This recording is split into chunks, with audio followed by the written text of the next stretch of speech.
Սա պոպոկ ջարդիչ է, իսկ սա պոտենցիալ պոպոկ ջարդիչ, եթե անօրինական է ներմուծվել Հայաստան։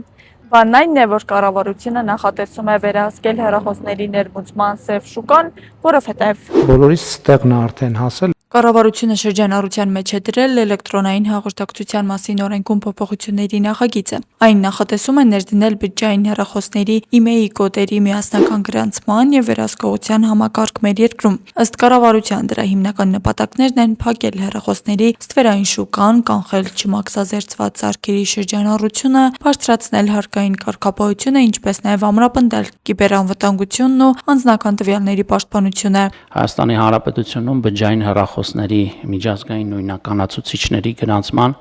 եւ վերահսկողության բացակայությունը մի շարք ռիսկեր է ստեղծում։ Նախագծով առաջարկվում է ստեղծել իմեյի կոդերի պետական շտեմարան։ Բոլոր բջջային օպերատորները պարտավոր կլինեն ստուգել գրանցված է արդյոք հեռախոսի իմեյ կոդը, եթե ոչ, ապա կապի ծառայությունը կմերժի կամ կդադարեցվի։ Բջջային հեռախոսների ներմուծմամբ զբաղվող իրավաբանական անձանց կամ անհատ ձեռնարկատերերի համար մինչև 2 տարեկան հեռախոսների պարագայում սահմանված է 3000 դրամ յուրաքանչյուր հեռախոսի իմեյ կոդի գրանցման համար տուրք, ինչպես նաև տարեկան 250,000 դրամ տուրք։ Սակայն կառավարությունում ընդգծում են այս թվերը դեռ վերջնական չեն եւ կարող են փոխվել խորհրդարանական քննարկումների ընթացքում։ Վարչապետի խոսքով այս որոշման հիմնական թիրախը ոչ թե շարքային քաղաքացիներն են, այլ հեռախոսների ստվերային շուկան։ Բջջային հեռախոսների շուկան ամենամեծ եւ ամենամեծ ստվերային շուկան է։ Մենք ինչ անում ենք, թռնում ենք վերև, իջնում ենք ցած, ջղայնանում ենք, կատաղում ենք, ներվայնանում ենք, բայց այդ շուկան ուղղակի մեղմ ժպտում է եւ շարունակում է իր գործը։ Նրա համոզմամբ տարիներ շարունակ ոլորտում իրականացված վերահսկողությունը բավարար արդյունք չի տվելու ու այժմ անհրաժեշտ է համակարգային լուծում։ Ոչ մի հեռախոս,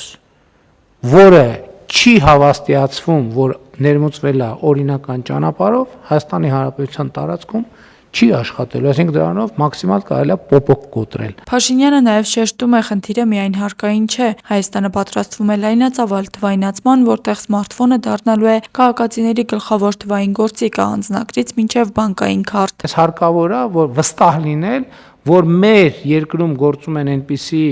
գործիքներ, այնպիսի սմարթֆոններ, գադջետներ, որոնք այդ բոլոր ստանդարտների մեջ են գործում եւ այդ դեպքում պետությունը նաեւ որոշակի պարտավորություններ պիտի ստանձնի կիբերանվտանգությունը ապահովել։ Սակայն նախագիծը միանշանակ չի ընդունվել մասնագիտական շրջանակներում։ Մեդիափորձագետ Սամվել Մարտիրոսյանը կարծում է, որ ստեղծված համակարգը զգալիորեն կուժեղացնի քաղաքացիների նկատմամբ վերահսկողությունը։ Ըստ նախագծի ստեղծվում է ինչ-որ կազմակերպություն, ոչ պետական, որին շատ չափազանց շատ տվյալներ են տրվում, այսինքն ձեր հեռախոսի իմեյլին, SIM քարտը, անձնագրի համարը, պլյուս նաև